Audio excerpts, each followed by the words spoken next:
SCTV now presents For the Record. The state of the state for kids. That's next on For the Record. Thanks for joining us. I'm Neil Heinen. The annual Kids Count report by the Annie B. Casey Foundation is one we trust. It is a book of data on measurements of child health in all 50 states. I wish I knew of one elected official who referenced the book during one policy debate, but nevertheless, the annual report is widely used by a variety of groups and organizations that advocate for the health and well-being of our kids, and that includes Wisconsin's Kids Forward. And here to talk about this year's report and what it says about the health of our children in our state is Kids Forward Executive Director Ken Taylor. Good to see you, Ken. Good to see you, Neil. Thanks for coming on. Thanks for inviting me on. You know, I don't know of another kind of annual report like this. I don't remember how long Annie B. Casey's been doing this. So this is the 30th year. Okay. And back when it was created, there weren't reports like this. So having data inform child and family policy was not the norm the way it is today. So it really was a groundbreaking report back when it was created 30 years ago, and it's continuing to play an important role. Annie B. Casey is a private philanthropy. Right. And that's their work, right, Exactly. is kids' issues. Right. Kids and families and communities all across the country. Yeah. And because it's an annual report, it has some, I think, added significance, right? Because we can measure year by year how our state's doing in a variety of measurements. We can, and so historically, and again this year, Wisconsin, when we look at the well-being of our kids using the 16 indicators that are in the report, we find that we're a top-tier state. So this year we're ranked 12th, like we were last year. And for me, it's not so much the actual number of the ranking, but it's where it sort of puts us sort of top tier, middle tier, or bottom tier overall well-being. And we're a top tier state, as we've continued to be, but it really is also looking at underlying things, and that's where we have concern, because that top tier ranking masks some real challenges that we have as a state. Yeah, I was going to say that the second ranked state clearly has challenges because they're not the first ranked, but my guess is the first ranked state has challenges as well. Right, yeah. So, and whenever you look at on average, it gives you one picture, but then when you look at different subsectors of the population, it can give you a very different picture. And so the picture here in Wisconsin is really around racial disparities in kids and families. I'm not going to ask you to list all 16 of them, but, you know, which ones are most significant? So they're categorized in 4 different categories, and so the first one is economic well-being, and one of the sentinel indicators that I always look at first is the level of child poverty, and so we find that child poverty here has been holding steady over the last few years, and so what that means is that there's 200,000 children growing up in poverty, and we know that there's really negative long-term implications for kids growing up in poverty. It really does make it more challenging to succeed further on in their lives. And then when you break that down by race and ethnicity, that's really where the disparities come forth. So in Wisconsin, kids of color are much more likely to be poor than white kids. African-American kids, for example, are almost 5 times more likely to be poor than white kids. Latino kids 3 times as likely. Native American kids 4 times as likely. So there's real challenges when you start to unpack the data. What are the other 3 areas? The other 3 areas are education, and there's some good news and bad news within the education sphere. The good news is that we have a relatively high ranking when it comes to graduation from high school on time. The real challenge in Wisconsin and across the country is around 4th grade reading proficiency. So 2/3 of the kids in the nation and 2/3 of the kids here in Wisconsin don't read proficiently by the 4th grade. And we know that that's a really important data point, because up to that point, kids are learning to read.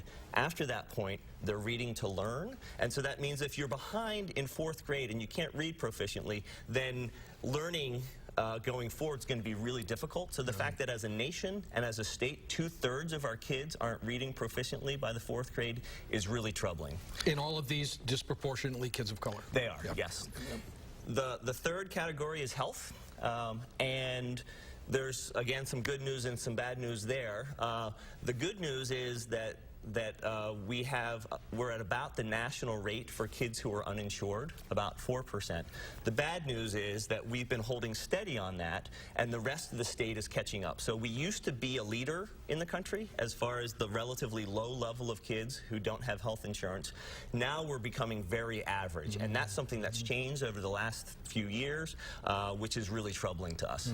And then the final category is they called family and community, and there's a bunch of different data indicators there. The good news there is that when it comes to teen birth rates, both nationally and as a state, those are declining and continuing to decline. Still much higher than most developed nations, most the nations that we compare ourselves to from an economic standpoint, but it's declining. The concern that I have is around kids living in high poverty neighborhoods, and again, that's staying steady, and we know that that has long-term deleterious effects for kids. Ken, what do you see in the data that would suggest these are Wisconsin issues that we would focus on as a state, as opposed to national issues, federal government issues, that kind of stuff? Well, the thing is that all of these are part of our larger context, and so they are part of these national issues as well, and so we shouldn't ignore those. Right. But when it comes to the state, I think that really focusing in on the racial and ethnic disparities in a way that we've been talking about that for some time, but we haven't really been hearing state policymakers, state lawmakers talk about that or come up with solutions, and so that needs to be part of the conversation. We need to force that conversation with candidates and elected officials, and they need to respond to that. Let's talk about that. First of all, how does Kids Forward use this data? How do you respond to it? Well, one of the things is we try to talk to as many people as we possibly can, because if people don't understand the challenges that we have, they're not going to face and act to address them. So, sometimes in how busy people are, they sometimes don't really understand what's going on in their communities or outside of their neighborhoods or outside of their families. And so we have to raise the alarm that these are real challenges and that we need to address them collectively.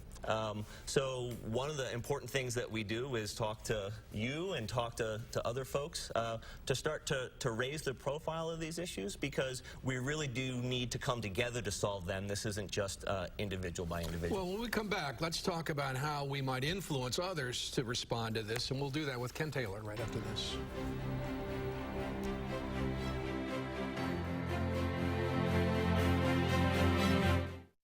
For the Record, sponsored by MG&E, your community energy company. When King Cobra strikes, the world trembles. Noah's Ark introduces Rasha, the world's largest king cobra, and the most thrilling new ride of the summer, only at America's largest water park. Visit noahsarkwaterpark.com. We believe every baby deserves a healthy start. Yet too many in our area are going without the most basic necessities. You can help change that. July 9th through 13th, drop off infant care items at Associated Physicians and Viridian Homes Design Studio. Or use our handy online option to purchase and donate items. Visit Channel 3000 for easy instructions. WISC TV3 Community Baby Shower, sponsored by Viridian Homes and Associated Physicians.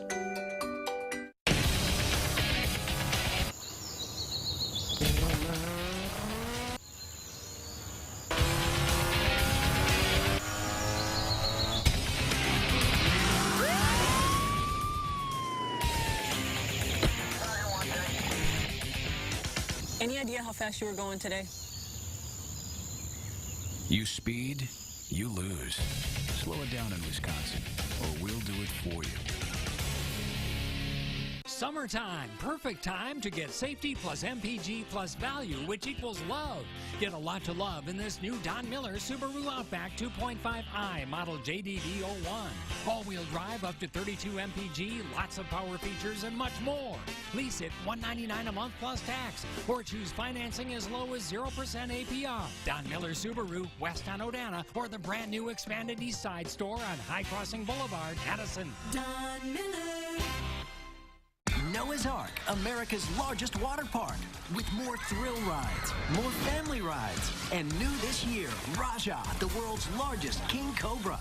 One day is never enough. Buy a season pass as low as $49.99. The new 2018 Kids Count Data Book, which is put out annually for 30 years now by the Annie B. Casey Foundation, is out. It is a ranking of all 50 states by 16 measurements of kids' health. And I'm here with Ken Taylor, the Executive Director of Kids Forward, who analyzes this data every year and discusses it. Wisconsin ranked 12th overall, as you said, a mixed bag over the 16 measurements. And I mean, there's just always an annual frustration, Ken, because there seems to be a disconnect between the value of this data, that we can actually look at what is impacting the health and welfare of our kids, and the lack of any urgency or clear direction to deal with it. Right, and that's a source of frustration for us as well, and we're doing everything that we can to change that dynamic because we know that kids are our future. Politicians say that, everyone says that, but when it comes to action, we're not acting like that. And so we're disinvesting in the things that we know have long-term positive impacts. So we know that high-quality early learning, for example, has huge both individual and financial impacts that are positive in the future, but we're investing less in that as opposed to more. And so one of the things is when we're heading into an election cycle, and so one of the questions that I have for all of your viewers is, how are they engaging with candidates and current elected officials? How are they helping to put these issues on the agenda? As we know, kids don't vote, so they really rely on us adults to have their voice, to have their backs, and that's incumbent upon us. And I would challenge all of us to do a better job at that. It's one thing to ask candidates for office, what will you do to address these issues? It's another to suggest, specific policies that would help. I mean, early childhood education, that's a funding issue, right? I mean, and it's money directed at that particular stage in the education process. What are other specific strategies that people might engage candidates in? Well, I was speaking earlier about healthcare, and the fact that we used to be one of the nation's leaders in the level of healthcare that we provided to our kids, and the rest of the country is catching up and passing us by. Some of the reason for that is that many states have taken advantage of the tools that the federal government has provided that we're actually paying for as taxpayers through the Affordable Care Act, which has helped drive uninsured rates for kids down in other states. We've chosen, as a state, our current leadership has chosen not to take advantage of that. We're sending money to Washington that we're not bringing back as a result of that choice, hundreds and hundreds of millions of dollars. And so I would say that we could do better. We could invest in our kids' health, and we're choosing not to, so we need to advocate on behalf of our kids to change that policy. And I think there are candidates for governor who are talking about that issue and suggesting that their positions on it would be a reason for people to vote for them. But even at the legislative level, wouldn't it be helpful to have citizens asking their state legislators, will you advocate to take the money that's available for us for this? Right, and so that absolutely, at whatever point of contact a citizen has with their elected representatives, that could be alderperson or county board, and all of that putting pressure at all levels of the system to advocate with the next level of the system. But at the state legislature level, absolutely, when the budget comes out and there are lots of push and pull about how that's going to work and where the money is going to come from and what we're going to invest in, the legislature plays a very important role in that. And so to the extent that people can pressure their legislators, particularly those who are on the budget committee, which is called Joint Finance,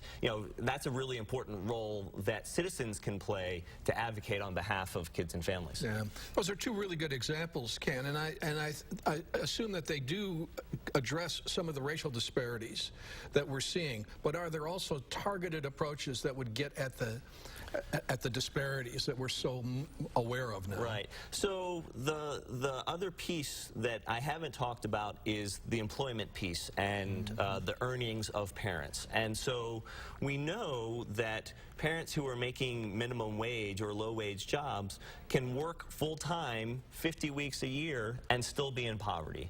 And we know that families of color are much more likely to be low-wage workers and working really hard, but still not raising themselves out of poverty despite all the hard work. And so when we see the economy beginning to rebound, that's what we're told, what we're seeing is the people who are benefiting from that rebound are at the very top.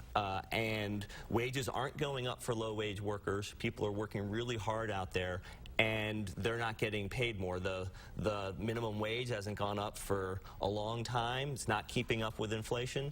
And so I know that there are efforts locally to connect folks to family supporting wages, but in a low unemployment economy that we have now, we should be seeing wages go up. People say we can't get quality workers, and I would say, well, if you raised the wages, you would start to get folks filling those positions.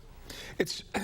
It's easy to blame politicians, Ken. I mean, they're the ones that make policy. But is there a reason why this doesn't resonate more with citizens? That there's not a demand, an outcry for a kids' agenda that's the primary focus of government? Well, I think that we're beginning to see that a little bit with the family separations that are happening on our southern border. I wonder if that might be the tipping point, that we're beginning to see people take action to raise their voice, to say that that's not the country that I would like to be part of.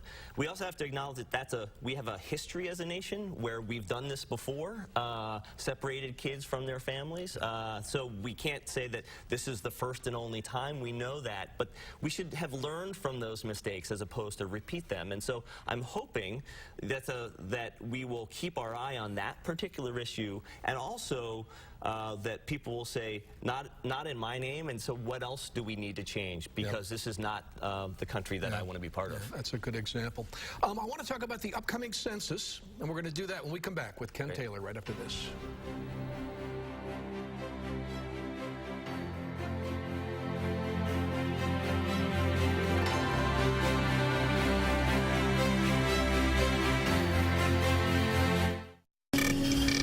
This is an exciting time in the energy industry. The world is changing, and we want to work toward common goals. Toward a cleaner energy future, driven by innovation, powered by working together. By working with customers, we provide customers what they want. MG&E is your community energy company for the future, powering our community, sharing your values, partnering to meet your needs. Visit energy2030together.com to create a more sustainable future together. For well over a decade, WISC TV3 and Channel 3000 have paid tribute to top-notch teachers nominated by our viewers. Every month, we spotlight and salute an area teacher, and we want to hear about your favorite. If you know a teacher who deserves to be recognized as a top-notch teacher, send us a letter, an email, or nominate a teacher at channel3000.com. Top-Notch Teachers, sponsored by Lazy Boy Furniture Galleries and by Concordia University.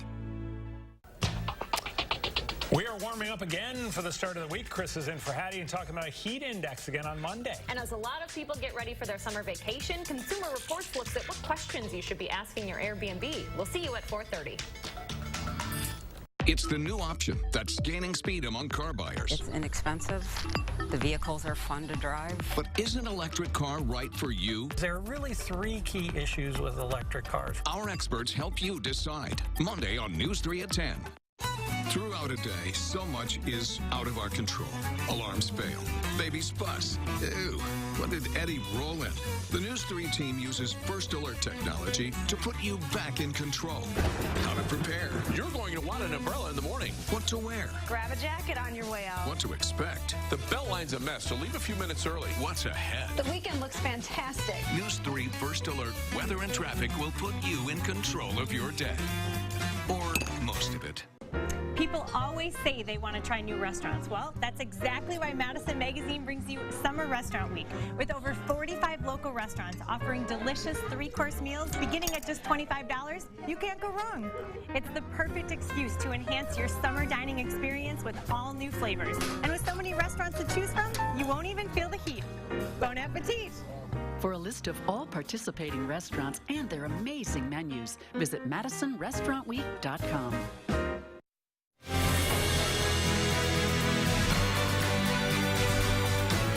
I'm back with Ken Taylor, the Executive Director of Kids Forward Wisconsin, and we are talking about the 2018 Kids Count Data Book, which is available online at the Annie E. Casey Foundation website. Right, and also at the Kids Forward website at kidsforward.net. Okay, and you can order a hard copy if you want, but it's also the whole thing is available online. It's a ranking of all 50 states by 16 measurements of kids' health, and obviously we're spending some time talking about Wisconsin and how Wisconsin kids are faring. But bigger picture, I mean, and because this does have an impact, there's concern about the 2020 census, and talk about that, Ken. Yeah, so every 10 years, you know, constitutionally defined, we count every person who's present in the United States. That's how the Constitution describes it. And so that's really important for a number of different reasons. First off, it's just fundamental to our democracy to count the number of people who are living here and then apportion our elected representatives by that count. So that defines how many elected representatives we have in the House of Representatives nationally. Obviously, the Senate, each state gets 2. So, but the number of elected representatives depends on an accurate census. Second is how federal funding is divided up. Not surprisingly, a lot of those funds are divided up by population. And so the big funding streams that come to Wisconsin account to about $9 billion worth of funding that is divvied up around the country based on the number of people who live in a state. And so that's really important to get the amount that Wisconsin deserves based on the population that lives here. And the third is around planning, because the census is used by lots of different folks, local government, state government, and organizations like Kids Forward to do its work. And so if we don't have an accurate census, then we can't do our work well. And so it's really important that we get this done as accurately as possible. And we're really concerned because we've seen that there have been undercounts in the past. Yep. We know that young kids are most likely to be undercounted. We know that kids from communities of color are twice as likely to be undercounted as white kids. And so we think it's really important to get this right, and we're really concerned about what's going on at the federal level because funding is being pulled away from the census, there's no leadership at the census, and the concerns are that the census will not be accurate. And then on top of that, at the very last minute, after all the testing has been set up, there's been this new question added around citizenship, which we know is going to depress the returns and the engagement because of everything else that's going on. So we know that there's real risk at the census not being as accurate as it needs to be, and there's long-term negative implications for that, for at least the decade that follows, and probably longer. Is there any chance to remove that question anymore, or is that set in stone? So I think there is still a chance. There's advocacy going on. Every living head of the Census Bureau has said that this is a bad idea. The rationale for adding it doesn't hold water, and every sort of society that works with the data, all of the statistical societies, groups like ours, are all advocating against doing this. It was thrown in at the very last minute. Like I said, they're doing a test, and it was added too late to even have it be part of the test. So we're hopeful that with enough groundswell that question can be taken off. But in any event, pressure to hire enough people to really get an accurate count would be the most important strategy that we could. It would, and engaging with folks who making them comfortable answering the questions, and that's going to be hard given the rhetoric that's coming out of our federal government right now about the very people that we're trying to engage to make sure that they do answer the question, that they feel safe answering the question, and so. So we know that low-income folks who move around a lot are harder to find because addresses change. And we also know that they haven't had the most positive experience with government agencies, many of them. And so they're a little reticent to answer. You know, and now with all the anti-immigrant rhetoric coming out of Washington, that much more so. And so it's going to be hard to engage. You know, we're working against our best interest with all of that dynamic. And so we're going to have to, again, invest in people going out and going door to door. The other thing that I think is really important is that for the first time, a lot of this is going to be done online. And so people have very real concerns about how safe that data is going to be. We've seen huge data breaches both on the private side and on the public side. And so the Census Bureau needs to do everything in its power to make sure that that data is safe. And we've seen, you know, all sorts of challenges with that.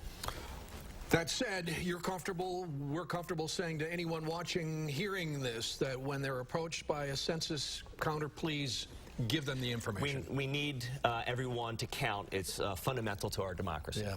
Ken Taylor, thanks very much. Thank you, Neil. We're going to come back and wrap up For the Record right after this.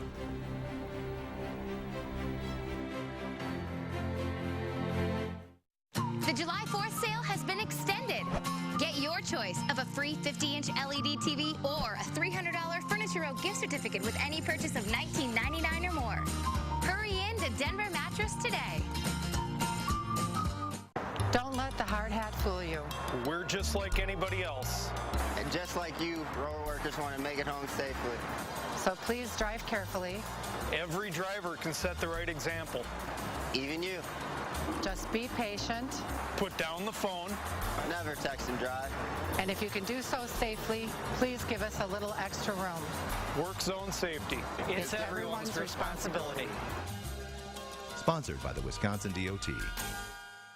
If your credit card debt is out of control, if you're in over your head in monthly payments, there's a secret the credit card companies don't want you to know. If you have more than $5,000 in credit card debt, you have the right to let us settle that debt for a fraction of what you owe. That's bad news for the credit card companies, but it's great news for you. We're Credit Associates, and we're offering you free information on how to virtually eliminate your credit card debt with a monthly payment you can afford. To see how much you could save, call now. 1-800-908-0532. Don't declare bankruptcy. Don't consolidate. Give us 10 minutes and we could save you thousands. After all, we depend on your success and offer a guarantee so there's no risk. Credit Associates. Live better, debt-free. Find out how easy it is by calling now. For the secret the credit card companies don't want you to know, call Credit Associates now and see how much money you could save for free. Call 1-800-908-0532. The July 4th sale has been extended. Get your choice of a free 50-inch LED TV or a $300 Furniture Row gift certificate with any purchase of $19.99 or more. Hurry in to Denver Mattress today. Thanks, Ken Taylor, and thanks to you for watching. We'll see you next week on For the Record.